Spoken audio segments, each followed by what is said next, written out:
Достар, барлықтарыңызға сәлем, және менің YouTube арнама қош келдіңіздер. Және бірден айтамын, сразу мына сапаға, качествоға мән бермейміз, потому что бізде свет түсіп тұр, яғни бұл свет бізде сары түсіп, онда мән бермеңіздер. Ал енді видеоны жалғастырайық. Бұл видеода сіздер CapCut-пен толық обзор жасайтын боламын. Для жаңадан бастап жатқан для начинающийға арналады. Сол үшін де егер сіздер CapCut-ты білетін болсаңыздар, бірақ та мен иншотпен көп монтаж жасаймын. Шыны керек, иншотты келесі видеода түсіретін боламын. Келесі ма, білмеймін әйтеуір. Және сіздерге айта кететін, егер сіздер менің видеоны қалай монтаждайтынымды көргілеріңіз келсе, жазып кетіңіздер комментарияға. Егер комментарий жауап болып жатса, мен инстаграмда дайректіне жазсаңыздар болады. Енді видеоны бастайық. Бұл видео өте түсінікті деп ойлаймын. CapCut приложениесін көрсетейін сіздерге. CapCut-ға кіреміз, новый проектті басамыз. Новый проект арқылы өздеріңіздің видеоларыңызды монтаждай аласыздар. Видео таңдап аласыздар. Мен мысалы осы Инстаграмға қатысты видеоны таңдай салайын, сіздер ютубқа қатысты видеоны таңдасаңыздар да болады. Барлығын анық көрсететін боламын. Бірден айта кетейін, осы уақытқа дейін иншотпен монтаждап жүрдім, бірақ та қазір CapCut-пен де иншотпен де монтаждаймын. Осы видеолар таңдай салайын, таңертең сторисқа салған болатын. Кстати, мен ютуб арнама, инстаграмма жазыла кетуді ұмытпаңыздар. Мен мысалы осы видеолар таңдап алдым, инсторисқа түсірген болатынмын. Мына жақта енді уход туралы кішігірім түсірген видеоларым бар. Разделитті басатын болсақ бөле аламыз. Изменитті басамыз, и сол жерде разделит тұрады. Тағы да көрсетем. Бір рет басасыздар, разделитті басасыздар, болды, бөлінеді. Скорость, жылдамдық көбейте аласыздар, азайта аласыздар. Тағы да скорость нормальная. Былай 2х-қа апаратын болсақ, жылдамдықтар көбей берді. Мен мысалы 21-ге апаратын болсам, көрінбей қалады. Жылдам өтіп кетеді, 1 секунд сияқты. Енді сіздер скорость өздеріңіз қоясыздар. Жалпы осылай істейтін болсақ, барлығы тез жылдам өтіп кетеді. Тағы да көрсетіп жатырмын, түсінбей қалмаңыздар. Скоростьті басасыздар, жылдамдықты апарасыздар, сол жақта бәрін көре аласыздар. Шығамыз енді. Кривая тоже скорость. Бұл жақта енді өзі скорость қойылған, барлығы тек басып қойсаңыздар болады. Келіш текст, стикер бар. Енді тағы да громкость қосым. Громкость енді звук. Көбейтесіздер, азайтасыздар. Егер көбейтсек, әрине дауыс көбейеді. Егер 100-ге апарсақ дауыс азаяды деген сияқты. Енді 0-ден 1000-ға дейін көбейте аласыздар. CapCut-тың бір жақсы жері звукты жақсы шығарады. Енді келесі бізде болады, ол енді шыны керек, бұл жақта бәрі көрсетілген. Анимация, яғни қалай шығуы видеоның барлығы көрсетілген. Видеоға байланысты менің сәйкес келмей тұр, бірақ та сіздер барлығы анық көрсетілген, ішінен кіріп көре аласыздар. Келесі удалить аласыздар. Енді барлығы түсінікті деп ойлаймын. Бұл жақта фильтр қоя аласыздар. Фильтр жарық бере алады, әртүрлі фильтр өте көп, тегін. Мысалы сарғайған қойсақ, риск сарғайып кетеді, қарайған риск қарайтып жібереді дегенде, жалпы өздеріңізге ұнағанын қоя аласыздар. Жалпы маған осылай ұнайды. Маған шыны керек, мен 5 фильтр жасаймын, барлық видеоларды өздеріңізді білетін шығарсыздар. Себебі маған фильтр керек емес. Маған өзі де ұнайды видеоның. Енді келесі лицо, тело да бар. Енді оларды ете аласыздар, улучшенияны басып. Бірақ мен ешқандай бетімді үлкейтіп олай істемеймін. Так что не надо. Затемнение не қарайды, жарықты алады. Өзіне қарай. Барлық түсінікті деп ойлаймын. Енді текст басатын болсақ, текст енді мәтін қоясыздар өздеріңіз. Мысалы сәлем деп жаза салайын, и шрифт таңдай аламыз. Немесе стиль, Т әріптерімен де тро, яғни стиль, солар таңдай аласыздар. Немесе әшейін свет қоя аласыздар.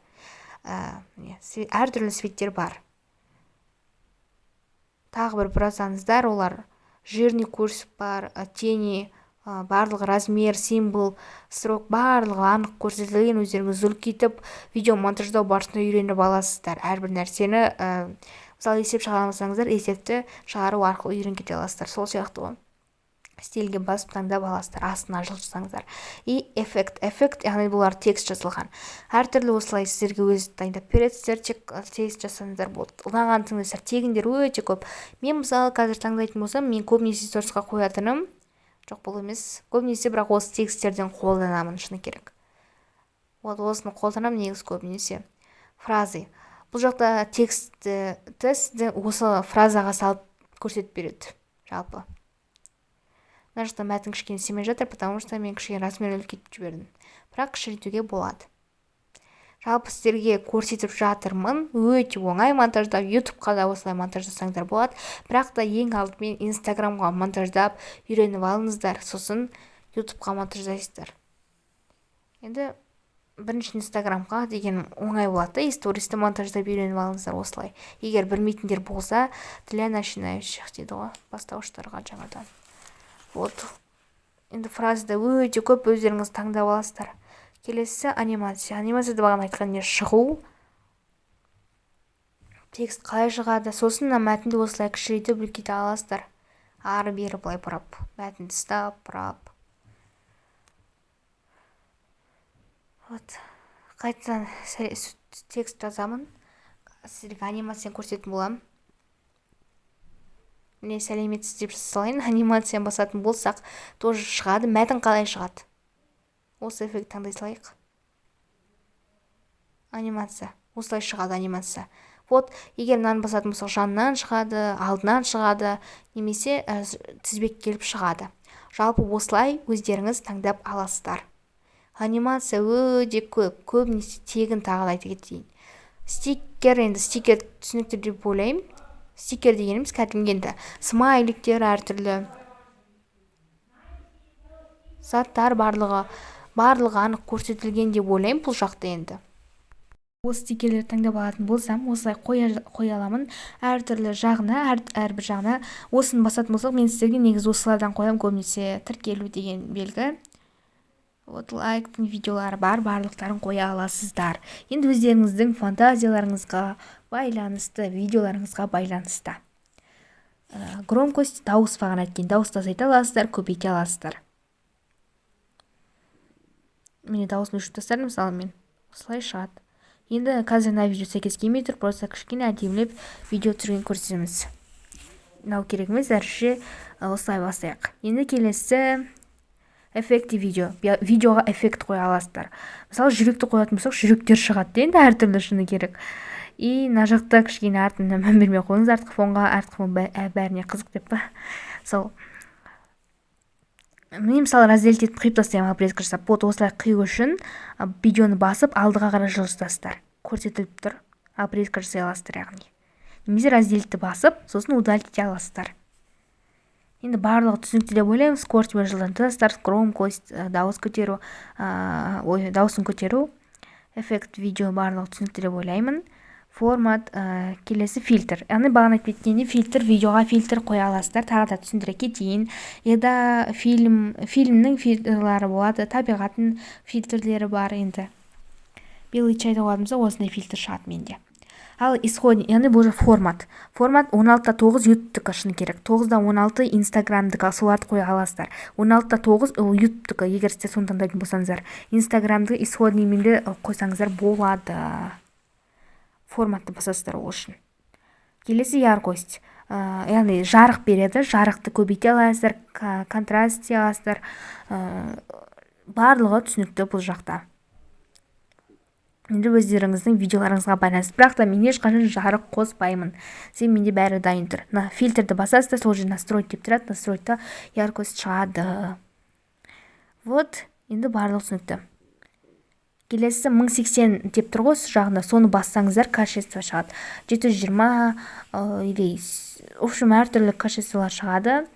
Видеоның качествосы, соны мен 1080-ге қоямын. Содан кейін үстіндегі стрелканы басып, скачать етіп аласыздар. Музыканы басасыздар. Влогты, әртүрлі музыкалар бар. Мысалы, влогқа кірдім, бұл жақта осындай видеолар бар. Мына жақта видео білмеймін, дауысының екенін шықпай қалыпты. Осындай музыка қойып қоямын, мысалы мен. Лези санды. Яғни жалқау жексенбі. Звукиді басатын болсақ. Онда, егер өзіңіздің қоятын болсақ, соустройство дегенді басасыздар. Соустройствода өзіңіздің телефоныңыздағы звуктарды қоя аласыздар. Барлық түсінікті деп ойлаймын. Тез түсіндіріп кетсем, дайректен жазып тұрсаңыздар болады. Бірақ бәрі түсінікті деп ойлаймын. Мына жақта фон қоя аласыздар, разметие жасай аласыздар енді. Және иншот капкутта осылай жылжыта аласыздар. Мен мысалы ютубқа түсіргенде осылай жылжытамын, инстаграмға салу үшін. Капкутта бар осындай нәрсе, ең жақсы жері. Енді сіздерге переход қоя аласыздар. Переходты әртүрлі қылып қойсаңыздар болады. Новый проект қайтан басып сіздерге жаңадан көрсетіп жатырмын. Переходты вот осындай стрелка тұр, көріп тұрған шығарсыздар, үшбұрыш па, тікбұрыш па, сондай. И камераны бассаңыздар, переходтар шығады әртүрлі. Слайд, мен видеом қысқа болғандықтан сіздерге дұрыс көрінбей тұр.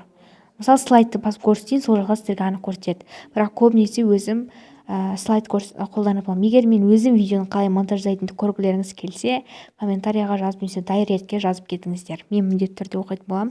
Және мен видеоны қалай монтаждаймын деген видеоны түсіретін боламын. Мынау әшейін обзор. Міне слайдты басатын болсақ, әртүрлі переходтар өте көп, өздеріңіз де көріп тұрған шығарсыздар. Барлық түсінікті, енді бұл жақта айтатын ештеңе қалмады. Және сохранитті басып 1080 жанында тұрған стрелканы басамыз. Сол арқылы видеодан сохранить етіп алатын боламыз. Және 1080-де басылсаңыздар күшті нелер бар, сапасы бар, видеоның сапасы 480-720 қарасыздар, менікі 1080-де тұр, жоғары сапада. Маған жалпы сондай керек. Вот осы стрелканы басамыз, енді экспорт кішкене күтіп, сохранить етіп аламыз, 100-ге толғанша күтеміз. Енді Wi-Fi сеттеріңізге байланысты келесін, быстрее монтаж, тез өзі монтаждап береді. Видеоны таңдайсыз, мен мысалы осы видеоларды таңдай салайын, әзірше. Жаңа видеоның 1-2 форматын көріп қойыңыздар деп айтып кетейін. Кішкене күтеміз тағы да, и өзі монтаждап береді бұл жақта. Дауысымен просто менде дыбысын шығара алмаймын, себебі сіздерге қазір көрсетіп отырғандықтан кішкене обзор болсын, иншот капкатты білмейтін адамдарға айтатын болсам. Негізі иншотта капкатта маған қатты ұнайды, бірақ та қазір иншоттың жаңа материалдармен сондайлар шығып жатыр негізі.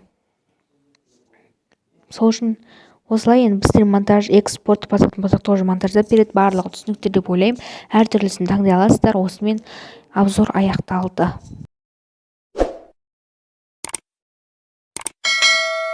Осымен менің видеом аяқталды, сіздерге ұнады деп ойлаймын. Егер асығыс болып жатса, түсінбей жатсаңыздар, қайтадан айтамын, дайректке кіріп, немесе комментарияға кіріп сұрасаңыздар болады, мен барынша жауап беруге тырысатын боламын.